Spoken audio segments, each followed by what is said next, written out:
What was that? Fans at a Blue Jays game? No. That was the neutral, objective, officially accredited media at last year's Global Warming Conference in Paris, France. Those were amongst the 3,000 people that met the UN's test. We, on the other hand, were kept out. Well, what are these conferences actually like?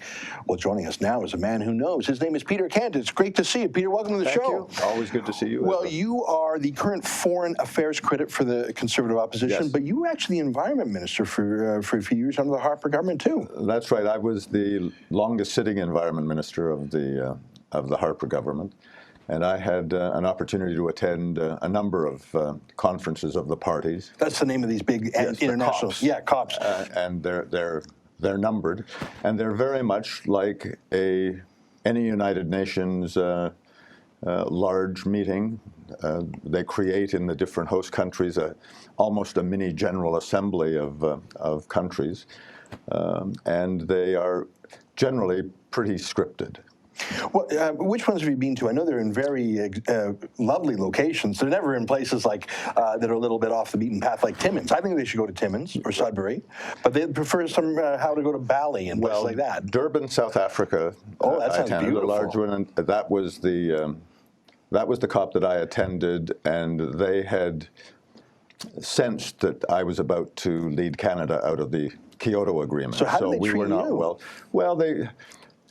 Patiently, they more or less, the Canadian delegation, certainly Environment Canada, which leads the Canadian delegation with foreign affairs, is respected as they are at the United Nations. But they also were very careful with the events that I was invited to when there were Hollywood celebrities speaking, often under-informed on the issues that were being debated, and ensured that the news conferences that we held quite regularly, despite criticisms from some media folks that we didn't appear often enough to be grilled, attacked, criticized for our independent and I thought very balanced and reasonable positions on climate change, and also attended in Qatar,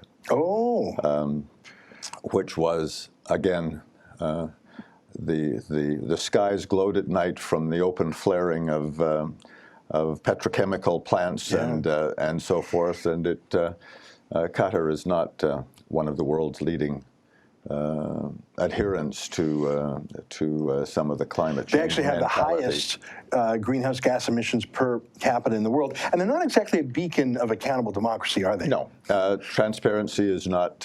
It's a little dictatorship of some princes lucky enough to be born on top of oil and gas. Well, let me ask you. You know our story. We applied, and we've got some great journalists here. I mean, we have strong opinions, but we take our work seriously, and because we're video-driven, we show people the facts. Absolutely. So even if people disagree with our commentary, like that clip we just showed there, you can't deny it. I want to play for you a quick audio clip from CBC's As It Happens earlier this week. Carol Off, no super fan of The Rebel, she was talking to the UN censor that kept us out. I just want to play one clip, and I know I've showed this clip before, but it's so powerful. Take a quick look at this, Peter, and then I'd like your thoughts on this. All right. Point is, he seems to be advocating a particular view of the world, which is so kind of, it looks sort of so personal that it didn't seem to be a genuine media outfit to me. So basically, one censor who didn't like my personal taste on the subject, I didn't apply to go, by the way. It's Sheila Gunn-Reid, Megan McSween, our producer, and Alex, our cameraman. Mm-hmm. This one, grand poobah said, well, I don't like the cut of Ezra's jib, and it seemed a little personal. Is that kind of whimsy, that whimsical, I'm not going to say tyrannical, but maybe I could.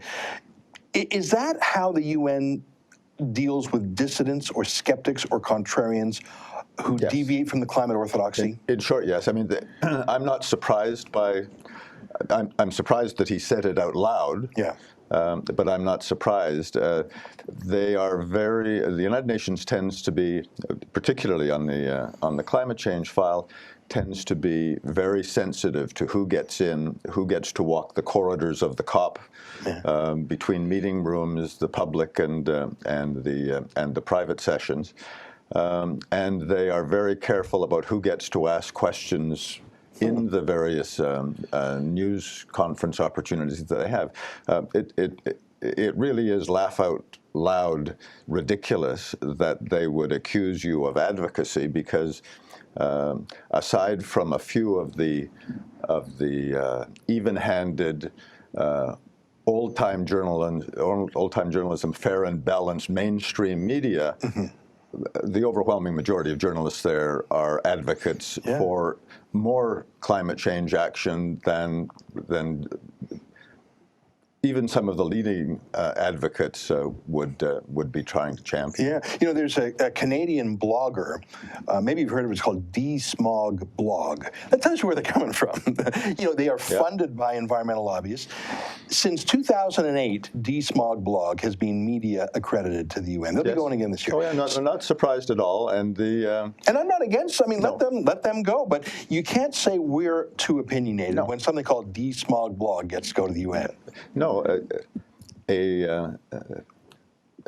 a professional, civil challenge in a news conference that is based on facts and logic should be celebrated, not discriminated against.